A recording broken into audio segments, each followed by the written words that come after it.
People spend 25 to 26 years of their life on a mattress. 1 in 4 Americans rarely or never wake feeling rested. We look at 67 different data points. If you looked at nothing else, just look at the weight of the mattress. If that fiberglass escapes from the mattress. I had a patient that does luxury mattresses, like that's her job. And she told me like some of these mattresses can be extremely expensive. The most expensive mattress you've ever seen is...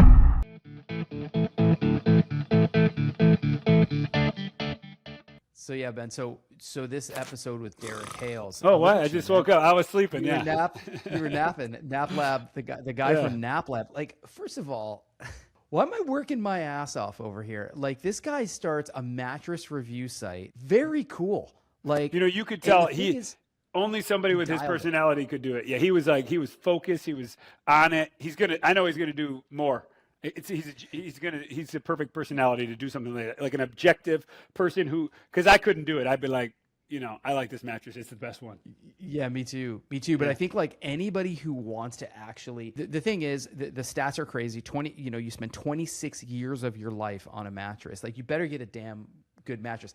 And I remember when I was a younger guy, my buddy John said, he's like, Dom, he goes, get a great mattress. You're spending a lot of time on a mattress. He goes, quit being a cheap bastard and go get yourself a good mattress. Well, but didn't Derek say that there's $400,000 mattresses? Yeah, and that blew us away. By the way, that's what you're going to hear on this. Like, there are mattresses that we had no idea are in the hundreds of thousands. They're as much as houses, which is nuts. But I think what's great, and if you listen in, he's going to tell you his favorite mattress. And he does. They actually went after, God knows how many mattresses, and you're going to actually hear this from the guy who does all the testing. And the guy that has 75 mattresses in his house, I think is what he said. Yeah, he said 75 mattresses in his house, which was just nuts. So anyways, I think you guys are going to like this. I think you're going to get a lot out of it, so make sure you check it out. We were really excited to have Derek Hales with us. Derek, how are you? I'm doing great. Thank you for having me. Yeah, we are actually excited about this. When we were preparing for this episode, we got a chance to go deep on your site, which is naplab.com, which we love. We got a lot of questions that we want to absolutely just jump right in, but that's okay. What I'd like to do, though, is just for people to understand why this episode is so important. Look, people spend 25 to 26 years of their life on a mattress. 38% of people get less than 7 hours of sleep, and only around 12% get more than 8 hours. 1 in 4 Americans rarely or never wake feeling rested. Sleep issues have been linked to obesity, diabetes, heart disease, insufficient sleep as a multi-billion-dollar impact. In fact, the number was $4 billion a year is the impact of insufficient sleep.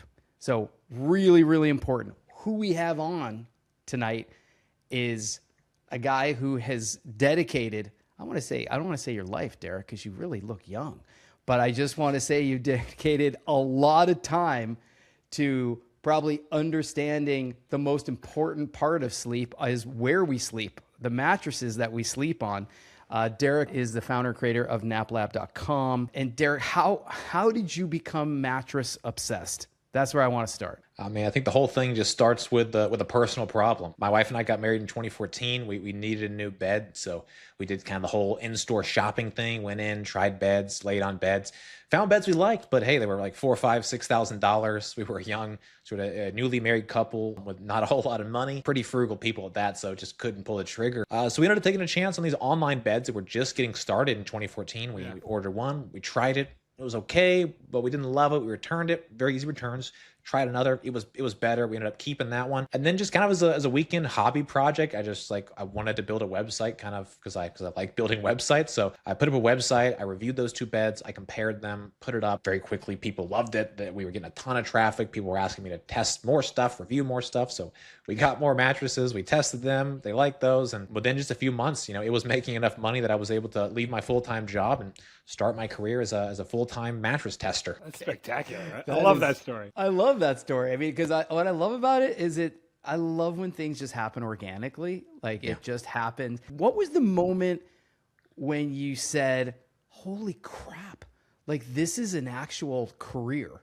This is not a side gig? Yeah, so I think it was probably a month or so after the site had launched. And like the way we monetized the site was just like these friends and family referral codes. So the mattress companies would like give you a coupon, and then when someone used your coupon, get a commission. And in the early days, the commission was literally like a gift card, like a $50 Amazon gift card. And it was so basic, the programs, they didn't even have like a dashboard. So I would just get like an email in my inbox at midnight. My wife and I started staying up until midnight, terrible for sleep, but would stay up till midnight because we would like just sit on my cell phone in bed and like watch the emails come in. And at like 12:01, like email, 12:02, email. And by like 15 minutes later, we had like 43 coupons come in, which represented several $1,000s. I was like, oh my gosh, this is like a real company. We could do this. We could actually be mattress testers. And so that was the sort of moment that really made me think, okay, I could have a business doing this. I really like. But you had to buy all your shit on Amazon. Yeah. It took us a while to get through all those Amazon gift cards. It didn't take very long for the mattress companies to start having sort of regular sort of referral programs. But in the beginning, it was a bit of the Wild West. By the way, I love the way you describe that, because I think people can picture you like laying in bed and seeing those emails come in and having that like epiphany moment of going, oh my God, this is actually working. Yeah. You know, that's got to be an exciting moment for you. Oh, it was huge. I mean, and we had been doing that for a couple of weeks, and, you know, we watched as sort of 1 or 2 referrals went to 3 or 4, and then, you know, 7 to 10, and then we're breaking 10 and now 20. And then we leaped all the way up to like 43 that one night. And that was, that was the sort of, all right, this is a thing. I'm gonna do this. That is cool. Okay, and Ben and I want to get to the business part a little bit later on, but I'd love to kind of jump in.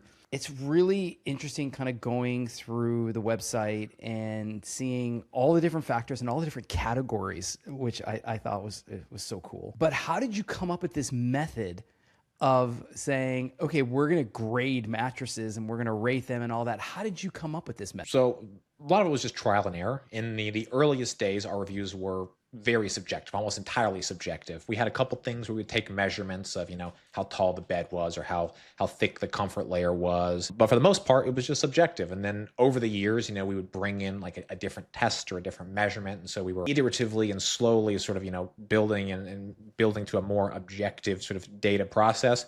And then I think it was like 2016, I needed to buy a new TV. And so I used a website called Our Things to do so. And like all they tested at the time was like TVs. And it was just like the most data-driven, insane scoring methodology I had ever seen. And as soon as I saw it, I was like, I want this. I want this for mattresses.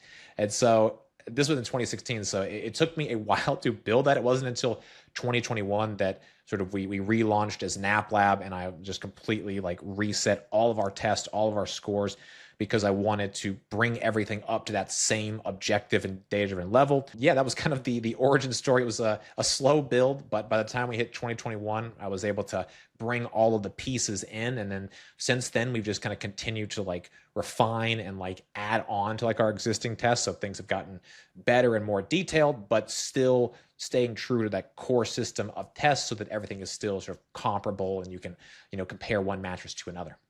You know, there's something cool about this. I think it's cool for people to hear.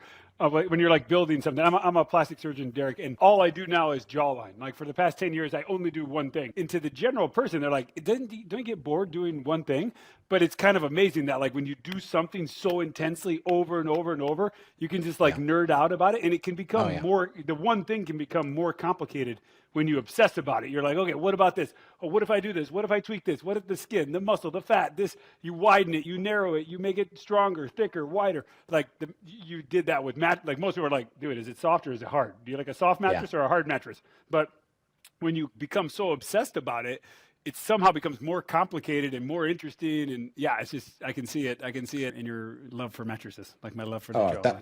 1,000% agree. I must have some sort of something in my personality that it just obsesses over a thing. I mean, whether it's like my job in the world of mattresses, which, you know, I've been doing this for nearly 12 years and I still find it interesting and fun. Yeah. Or even the way I spend my free time. I'm a huge nerd. I love video games. I play a wide variety of games, but I almost always play the same character. And once I pick a character, I do not deviate. I become the ultimate of that character.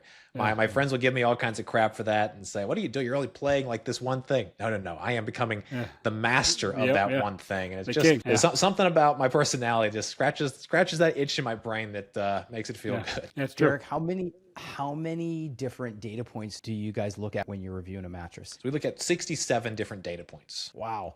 Is there a data point that really sticks out? Is there a desert island data point when it comes to mattresses where you're like, look, there's a lot of these points, but if this one's off, you really got to watch it? You know, there is, and it's a weird one. Weight, just the weight of the mattress. Mattresses that weigh more almost always perform better. And it's simple because if they weigh more, that means they're using higher density foams. Higher density foams are better, they last longer, they sag less. And or they're using thicker, better coil units. Again, better support, lasts longer, better durability. And so if you looked at nothing else, just look at the weight of the mattress. And if you're buying, a mattress that's, let's say, at least 100 pounds for a queen, but ideally more like 120, you could ignore almost everything else, and you're probably going to get a pretty good mattress by picking something that just weighs more. That's a pro tip right there, Ben. You got that? That's good, but I'm just picturing, I used to work for a moving company when I was younger, and I'm picturing all of Derek's customers being pissed at him, moving the mattresses, moving the freaking dressers. The mattress was the best part, You get to pick up a mattress, only weighs like 25 pounds. You're like, finally the mattress. I'll take the mattress, guys. So Derek, is there something that kind of is a common denominator that where a mattress actually is really contributing to a good night's sleep? As far as like one single factor, I don't think so. The challenge with mattresses, you can make a lot of generalities about mattresses that perform better. So much of it is finding a mattress that works for your body type and your preferences. If you need soft, doesn't matter that a great mattress that's a medium firm that's just not going to work. It's just not going to work for you. So much of it comes back to trying to understand your specific body's needs and preferences and then match those to the mattress types and material types that are going to be able to deliver on those preferences and needs. Yeah. Have you gotten any feedback from people, just like people with like lower back issues and these kind of things, slant more on the firm side, they go more on the soft side? So people with lower back typically need medium firm, or slightly firm. The problem with softer mattresses when it comes to lower back pain is that often means more sinkage. And so when you're laying on your back, you're laying on your side, that midsection is sinking down so much deeper, which can create pressure point buildups in the lower back. And then those extend into the shoulders, into the neck, into the legs. And so we really want to make sure that the body is fully supported by the mattress and that we're getting as close to like a neutral spinal alignment as possible. And again, depending on your weight and body type and preferences and sleep position, achieving that neutral position can vary a bit, but typically people that suffer from back pain need something in that medium firm or slightly firm feel. Do you guys get close the loop at all on feedback? People come to your site and they're checking it out and they see if people come to you and said, wow, you actually rated this really high and I agree, it's been fantastic, or in vice versa, do you get that feedback loop? A little bit, not as much as I would like. We always request it, but for every 100 recommendations, maybe one person will come back, and the vast majority of those that are coming back, it's because they're not happy, right? They bought something, it didn't work for them, and now they're looking for help to find how can we fix this. And so we come back, they say, okay, well, I got the mattress, and I ask them, okay, well, how does it feel? Is it too firm? Is it too much sinkage? Do you like the cover? Do you like these other factors? And then try to really tune in on what's good about it for them and what's bad about it, so that I can say, okay, I understand that. We need to go with this recommendation instead because it's going to solve these issues, and then hopefully get them to the mattress that's the best fit for them. Very cool. Yeah, I don't know how many employees you have. So we have 6 full-time employees. My wife and I are part of that 6, and then we have 4 others beyond us. How many mattresses at one time have you had in your own place? Currently is probably about as many as I've had. I think we've got something like 75 between the studio and the garage. We are at capacity. This is about as many as I can handle. That's awesome. My kids would fucking love it. Yeah, you could sidebar as a kid play center or something. Yeah. So we got 75 mattresses running around, and so you have 6 full-time employees. So you guys are just running things through. You're just testing nonstop. That's just what you're doing. Yep, we test 2 mattresses every week, and so they run through a multi-week process of data collection and analysis, and then we go into the production side of things where we're drafting, we're writing, we're editing, we're working on photos, we're working on videos. So it takes us about 3 weeks to take it sort of from, start of test to sort of ready to publish. Is there any part of this testing where someone's actually sleeping on the mattress? Not anymore. So the first 120 mattresses that I tested, my wife and I slept on them for a week. And I would get to the end of the week and we would, collect all this data and all these notes and compile it all and work on the review. Since then, we've moved into, again, more of like a data-driven testing process where we're collecting data, we're collecting measurements, and then we're using those measurements to inform our recommendations and sort of the subjective data that we've gathered alongside of all of those measurements. And so I found that data collection process helps us create, I think, just better reviews that are less biased, reviews that are less subjective, reviews that are more consistent and just easy to compare from review to review. And I mean, like you said, it's like you guys might have a really nice sleep on that mattress, but maybe I wouldn't. So like, exactly, it's like we don't really care what mattress you like. So I think I saw on your website, like the quiz you take on somebody's preferences, like that makes a lot. The customization is really the key. Yeah. Absolutely. So, my wife and I love memory foam. It's the contour, the hug, the pressure relief, the low motion transfer. Memory foam does a lot of stuff right, but it's a hot material. Also, it's low bounce, means it's not great for amorous activities. Also, the edge support is kind of weak. So like, it's not a perfect material, but if you're willing to give up some of those things to get, the pressure relief and the contouring hug, it's great. We like it, but it's not for everybody. Yeah, we were actually wondering how I noticed by feature is best mattress for sex, and I was so curious about what the metrics were for that, because I think it's an incredible thing to have on your site, and at the same time you're like, okay, what are the metrics for something like that? So bounce, edge support, cooling, pressure relief, and noise. So bounce is the most important by a lot, because mattresses that don't have as much bounce, it's more strenuous, it's more tiring to have sex on the mattress. A mattress with weak edge support means you just have sort of less usable surface area. So we want good, robust edges. And then sort of, pressure relief and cooling comes down to just like, is it comfortable? And then noise, not critical for everybody, but if you're a parent or you got roommates, stealthier sessions can be. Or some people like the noise, probably. Well, yeah, maybe not from the mattress though. No, I mean, yeah. I think it's dependent. Like what if your in-laws are visiting or something like that? I mean, no, of course, yeah, right? You know what I mean? You got the kids, but maybe if you send the kids away on like summer camp, just saying. Yeah. Yep. It's a possibility for you. That's actually really interesting. Was there a mattress that you've ever slept on where you were like, oh yeah, I don't think I want to give this up. Like, I don't think I want to give this back. Like I know we have to go test another mattress, but man, that was amazing. Yeah, we've had a few, especially within the last couple of years, some really, really high-end luxury mattresses where I always do sort of my extended sort of like lie down test, where I'm just sort of experience the bed, so I can sort of be able to then go and write my notes on like, what's it feel like? What's the firmness? What's the sinkage? What's the contour?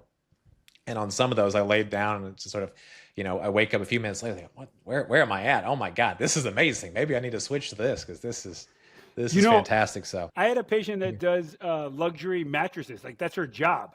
And she told me like some of these mattresses can be extremely expensive. Like I'm not talking Tempur-Pedic $10,000.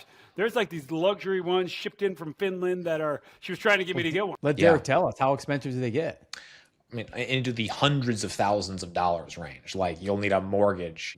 Brands like Hastings is a popular one from Europe, and yeah, they're sort of handcrafted and built with very high-end materials that are also very expensive, stuff like horsehair. They also come with sort of incredible sort of like warranties and longevity care, so like they will like adjust the mattress, or if it sags they fix it, all these different things. So yeah, they are absolutely very nice, but I think just a little bit silly in terms of the price point. I just cannot reconcile the fact that it's a mattress to the fact that it's $400,000.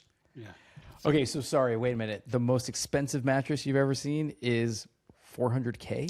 I think it's in that $300,000 to $400,000 range. Yeah, I've not tested that. I've not tried them, but at the mattress trade shows and mattress conferences, I'd see the room for Hastings or these other ultra luxury European brands, and sort of poke my head in just to see what's going on. And those are the most expensive I've seen. What do you think an individual should expect to pay for a good mattress? And I understand that good is different for other people based on whether it's firm or hard or hot or cold or those things. But like, what should someone have an expectation of paying?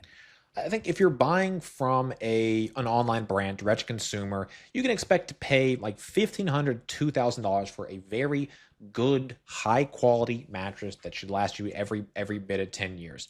If you're buying something in store, it's going to be more like $4,000 simply because stores have just more overhead, commissions, transportation costs, all kinds of other stuff. But those are sort of the ranges that I see where we are getting sort of, better and better performance up to around, $2,000 before sort of diminishing returns start to, really pick up. And if you're buying online, I don't think there's really any reason to spend more than $3,000 for a queen in the vast majority of cases.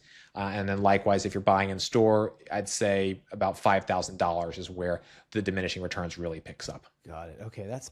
I think that's actually really helpful for people. And I'm a big fan of, let's call it an aftermarket cooling. We're starting to see a lot more of this come up. Tell us your thoughts about that. Is that something that you guys will be reviewing, or maybe you already are? Yeah. So I've tested and tried sort of all the major what I call like active cooling systems. So like 8 Sleep's Pod, Chili Pad, and then. What's the other one? BedJet. Oh, and Shark has a new thing out. I've not tested the one from Shark yet. It's like a Shark bed fan. I was seeing that at Costco, though. Yeah, and then the performance varies. But 8 Sleep and the Chili Pad, I think, are currently like the ones that are just like heads and tails, like further ahead than everybody else. These are like water-cooled mattress pads, effectively. So when you compare that to like, the Shark bed fan or the BedJet, which are basically just fans for the bed, one is moving air, the other is moving cooled water through the mattress and drawing your heat away. The performance difference is dramatic. So if like you are someone that just has to have the coolest experience, then yeah, Chili Pad or 8 Sleep are the way to go. That said, they're expensive, they're complicated, the maintenance is not great. 8 Sleep comes with like a monthly subscription. So they are, I would say, extreme choices to go with. But if your body requires it, do what you need to make sure you're getting the best sleep possible. Do you see mattress companies going in that direction? Like, are you getting indication that they're going to start actually putting in cooling systems in the mattresses? I don't think so. I think these systems are likely to stay sort of secondary things that go on top of the mattress. One, because they're complicated, they're expensive, not everybody needs them. And I think there's been enough like time where these products have been on the market now for, a good number of years. I want to say they've got to be close to 10 years by now for most of these products. That's enough time to know like if consumers want these. I think for the most part, the industry has understood that these are niche products for a relatively small percentage of the population, given their current sort of complexity, implementation, maintenance, and cost. If the cost comes down or they get really simple, maybe that changes. But I think for now, I don't see them becoming like a standard part of mattresses. Okay, helpful. And listen, we got to ask this question. I think when people see this and they see review sites, a lot of times there's just an expectation that, okay, this site is here to make money, they're getting paid by these people, blah, blah. I think can you tell people hey, this is how we make money, just so clarity for them to understand kind of what the motivations are? Yeah, absolutely. So the vast majority of our revenue comes from referral links. Somebody comes to our site, they read a review, they click a button, and then go off and buy something. We might earn a commission on that sale. We also get some revenue from like YouTube ads and from donations, though those two are very, very small compared to the bulk of our revenue, which is from referral links. What we don't do is sponsored content, pay-to-play content, advertorial content, anything where a brand wants to come in and they want to be the number one on a best of list, or they want a certain score, or they want us to review their bed. We don't do that. We do not take money in exchange for placements, for scores, for recommendations, or anything of the sort. The vast majority of mattress brands on the market have referral programs, and so that allows us to participate in programs sort of universally. I looked, I believe, last week, and I think it's something like 92% of all the products that we reviewed have referral programs. And so we have links for all those. And that allows us to just be very consistent with the way that we test and review.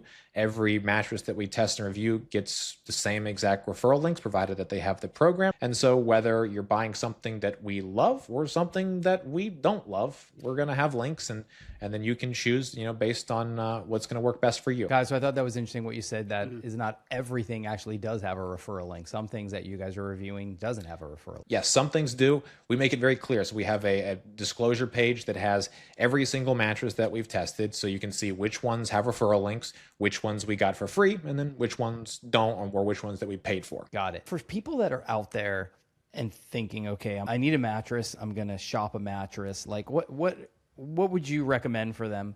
Like where do they start? Where do they finish? Like how do we go out and buy a mattress? I think the best way to start is wake up one morning and write down what your body feels. Are you tired? Are you sore? When you're laying down on that bed, does it feel like the firmness is right? Is the support right? Is the way that it hugs the body right? Are you waking up hot during the night? Are you sweating during the night? Just consider the different ways that a mattress is able to influence your sleep and your body and your rest, so that when you start this sort of process where you're looking at mattresses, you sort of at least know kind of like what you need and what's going to work for you.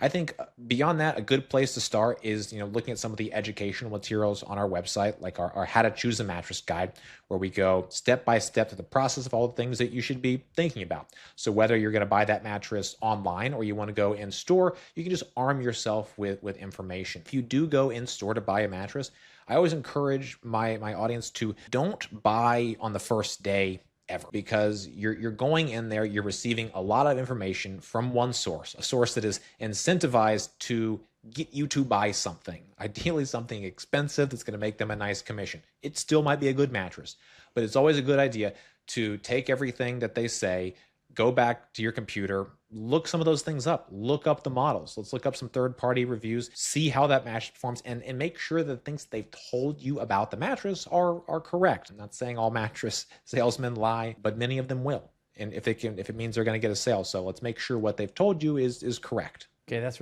think that's super helpful. And I'm guessing on one day your body might feel one way, and on another day your body might feel a little bit different, right? That probably makes sense. Yeah, absolutely. And I think it's one of those things, if you can, have a little notepad and do it over the course of a week, I think that helps. More data is better than less. You may have some days where you wake up with a crick in the neck, others you don't. What happened on that day? Did you just sleep weird? Did your pet do something? Did your partner do something? Was your pillow in a weird spot? Any number of factors that could come into play, and just having a little bit more data about yourself and understanding yourself can really help you to make a more informed choice. That makes sense. Are they still giving like warranties? I know that was a thing, right? People are still giving you like a certain amount of nights to sleep on it before you can return, right? Okay, yeah. So there's actually two things. So we have the mattress warranty, right? That's like the thing that's going to be 10 years, 20 years, or maybe even a lifetime. And there are certain things that the warranty covered, mostly manufacturing defects. And then we have a trial period. So that's where you have a period anywhere from, let's say, 30 to 365 nights. You can try the bed, and then if you don't like it, you could say, I don't like this, I want to return this. And as long as you're in the trial period window, you can get the vast majority of your money back. Okay. I got a funny story about that. Yeah, real quick story. I was with we bought and I don't know if maybe you don't want to diss people, but I'm open to it. We bought the most expensive Sleep Number one that's out there. It was like almost $15,000. And it was a decent bed. I thought it was okay, because I'm always hot. My wife's, or I'm always cold. My wife's hot, or other way around. And we're sleeping on it. The trial period was like 72 days or something. And it was like day 70. And I was like, what do you think about this bed, babe? And she's like, I don't really like it. And I was like, it was fucking $15,000. Let's take it back then. And so we returned it, But no, first we returned it. We wanted to return it. We call them. They send some guy out. The mattress is like 20 inches thick. He puts something under the mattress and then leaves. And I'm like, dude, what the fuck is this? And he's like, try it for another 30 days. And then, so they were totally just trying to get us to like break the trial period. You know what I mean? It was such a scam. But we took it back. They took it back. I had to pay some $200 processing fee or something. But yeah, Sleep Number is unfortunately not very kind when it comes to the refund. They have some of the highest fees to return a mattress in the industry. But yeah, sort of your experience is what most brands do. You know, they want you to keep it if they can. And so a lot of times they'll send you a free mattress topper, or it sounds like in that case, that was some sort of like sub mattress support that went under the bed.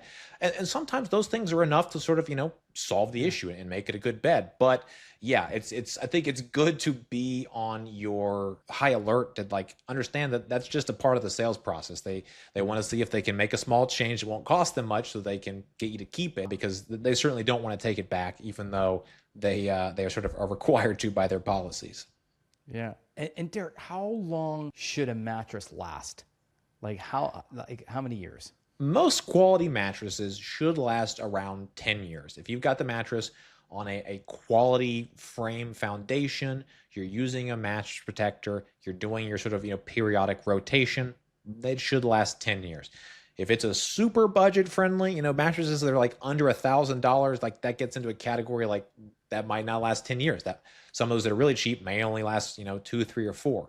Some of those may still go 10, but it's rarer when you get in that super budget category. But by the time we're talking about, sort of more quality products, those should last 10 years.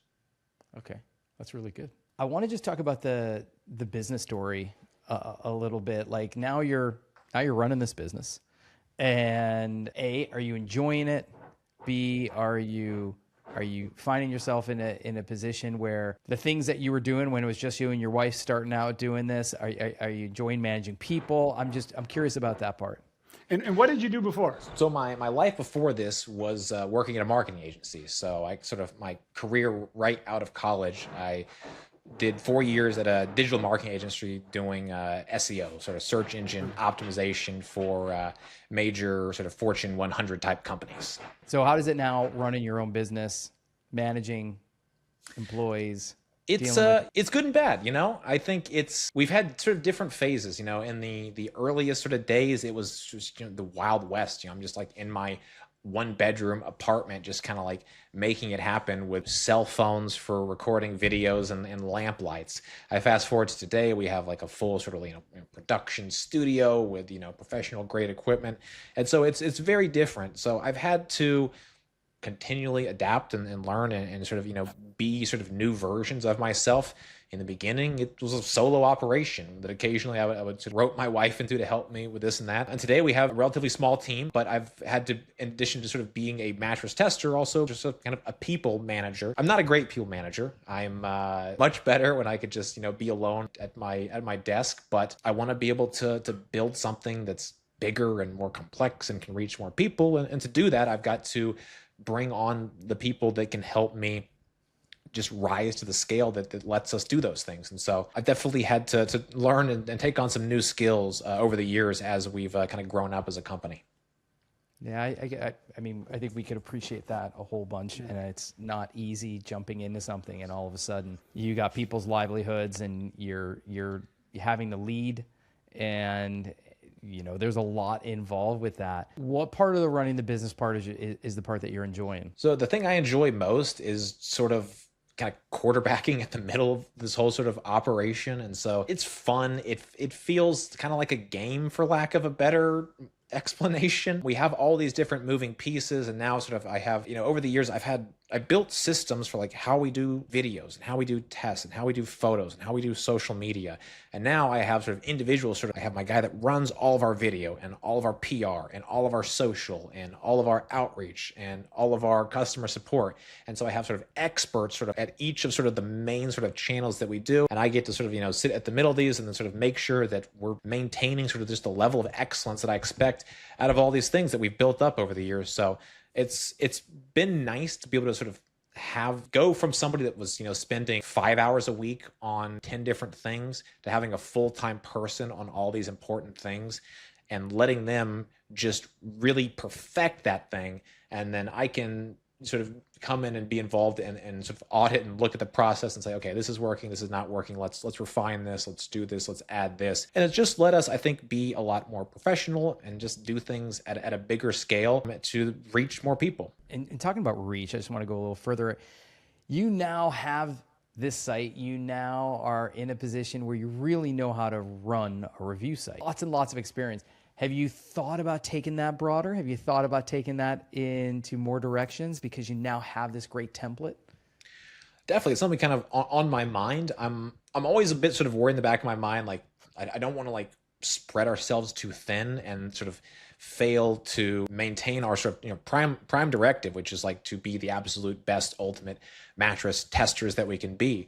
And so if we're going to expand into something else, we would have to be able to sort of maintain our core business, because that's everything, if we're going to break out into some of these other areas. But it's definitely something that I'm looking at beyond sort of the obvious things like, sleep accessories and pillows and active cooling systems and toppers and foundations and this and that. One thing that I'm interested in, I don't know if we'll be able to dive into, that's a big one, is doing objective and data-driven tests around HVACs, heaters, coolers, ACs. It feels like it's like very different, right? It's like nothing to do with sleep. And yet I'm interested because the industry, I think, is so corrupt and backward in the same ways that the mattress industry was 12 years ago, where mattress brands had all of the power, all the control, all the information. Yeah. You just had a price and you just take it or leave it, and they don't care. And that's very much where the HVAC industry feels like it is right now.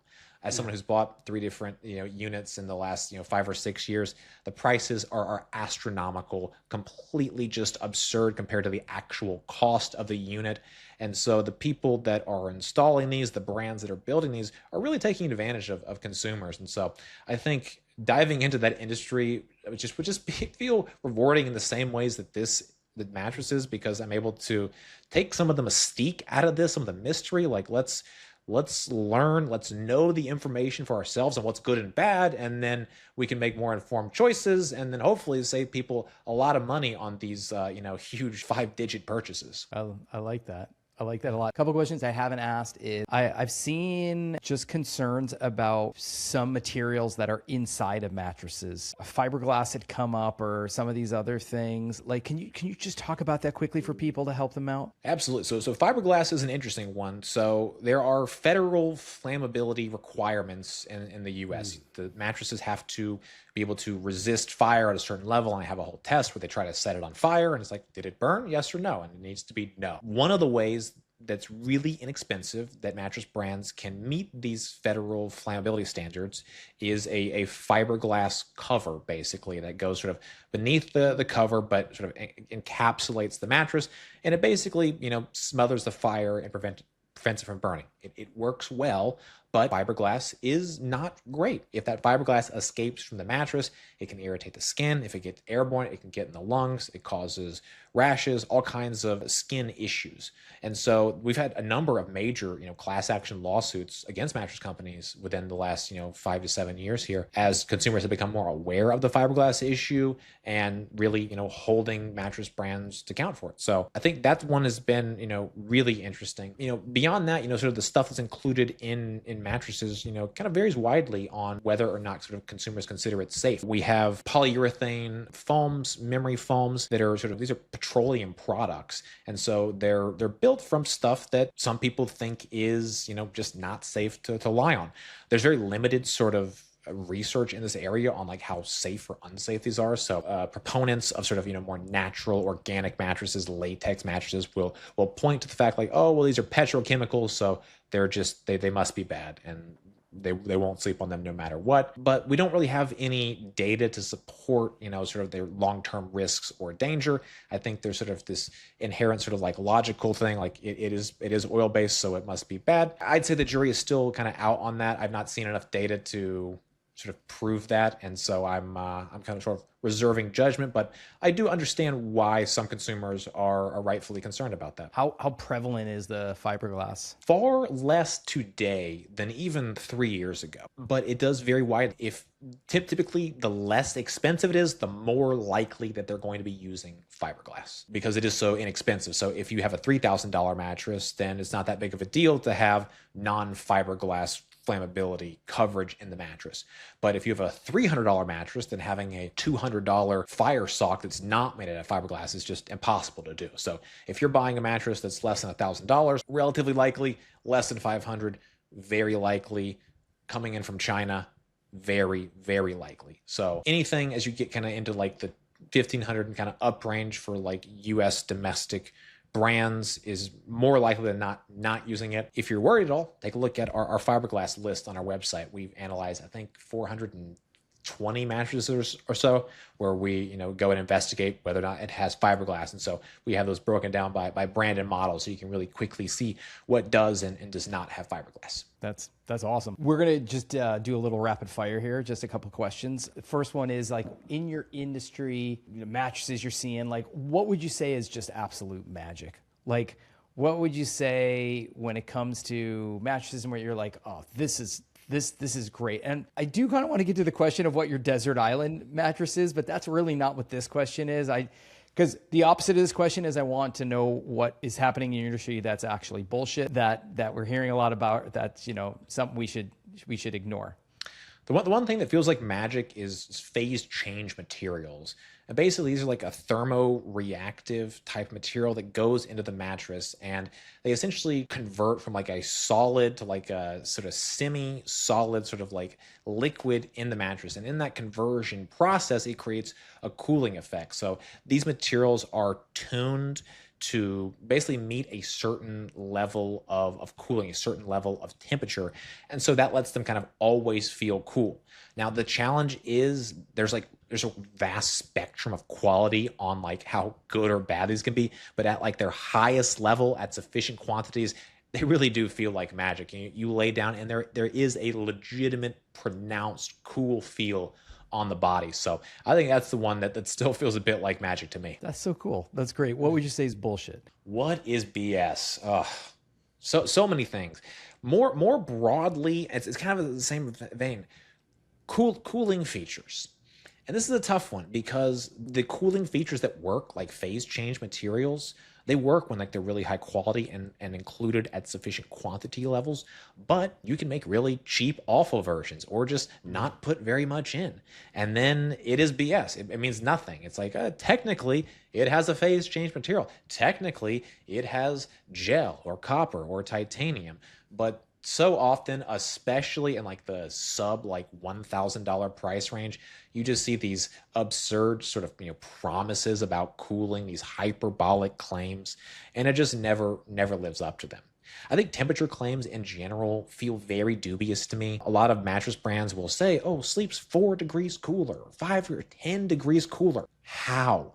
Where is the data? Show me the methodology. Show me a person in a lab coat doing this so I can see exactly what you're saying, because I'm running temperature tests and it's nowhere near. It's cool, yes, but it's not 10 degrees. It's not 5. It's not 4. And so I take those with a fistful of salt anytime we're talking about like specific temperature differences between these mattresses. Pretty cool. Where do you think the business is going to be in 5 years from now? Good question. I think we're going to continue to see consolidation. We're seeing particularly online, but really in kind of all the industry. Brands are consolidating, buying each other out.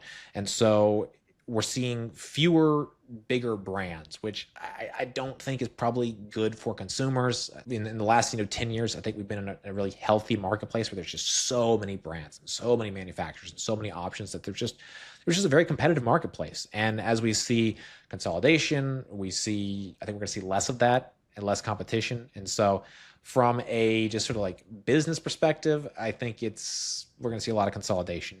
From a sort of mattress performance perspective, a material perspective, mattress material science is really interesting. It's a very slow moving science. Very rarely is there like a material that comes on the scene and just changes everything. I remember, seeing sort of the earliest like phase change material 10 years ago. I was, seeing those in like at conferences, and they were good, but they weren't great. And then every year they get a little better. There's a new version. There's a new fiber and a new mineral that's making things just a little bit higher performance. And so it's just kind of a slow moving freight train. And so I think we'll continue to see a gradual improvement when it comes to material science and how mattresses cool and breathe and are lasting longer. But I am doubtful that we'll see any sort of like, major change all at once from some big, material adjustment. That's great, actually. Appreciate that. If money wasn't an issue, what would you be doing other than this? Gosh, I don't know. I've asked myself that question, like, oh, if we made enough, or I sold out of the business or something, what would I do? And the answer is I don't know. Right now, I'm having a lot of fun doing what I'm doing. I get to work with my friends and family, and that's really cool, and I really enjoy it. I don't think I could be the type of person that like retires. Retirement just kind of looks awful, sit around, watch TV, and play pickleball and just fall apart. So I think I need something. So I would probably start my my HVAC testing website. Yeah, nice. If I didn't have to worry about making sure we had enough money for next payroll, just because I think it's an industry that really needs some help, needs a third party to come in and just look at these things more objectively, and like let's stop pretending that these boxes are worth $20,000 and start charging like reasonable prices for consumers. I love that. And last thing, if we can, I have two things. One is last thing of what do you want to be known for? Is there anything we ask this kind of tombstone question? Is there anything like you'd like on your tombstone or you want to be known for? Hey, if I pass away and sort of my legacy is that, I was able to help millions of people get better sleep and spend less money on their mattress and find a nicer quality mattress, I feel like I will have done my job and done some good on this work on this earth. There's so much to be said for getting better sleep and the impact that it can have on your health and your overall wellness and mental health and emotional health. There's just so many studies that show us this. And so being able to have that positive impact on the people that I'm able to, make recommendations for, it means a lot. And it makes me feel like I'm doing something meaningful with my time here. I love it. And if I can ask, can you tell us what your desert island mattress is? My desert island mattress. It's probably going to be the one I'm sleeping on now. It's a mattress called Lumen Leaf. It's a memory foam mattress. And we talked a little bit earlier, memory foam is not for everybody, but man, for my wife and I, we love it. We love the feel. It's just the low motion means we never feel each other moving around during the night. And it just has a ridiculously nice pressure relief. It's just sleeping in a cloud. So I think that had to be the mattress that I would go with. Super helpful. Thank you, Nice. Derek. Yeah, good choice, That was really informative. Yeah. Thank you so much coming to the More You podcast. We enjoyed this. We enjoyed the fact that we now know so much more about mattresses. We're spending 26 years of our life laying down. I think this is obviously a really, really important bit of information for everybody out there that actually wants to get a great night's sleep. So Derek, thank you so much. Hey, thank you for having me. This was so fun. And Thanks, remember, Derek. Keep it up, man. NapLab.com. NapLab.com. That's where you're going to go and check it out. And honestly, the way they've laid the site out is so much information. It's fantastic. So thank you.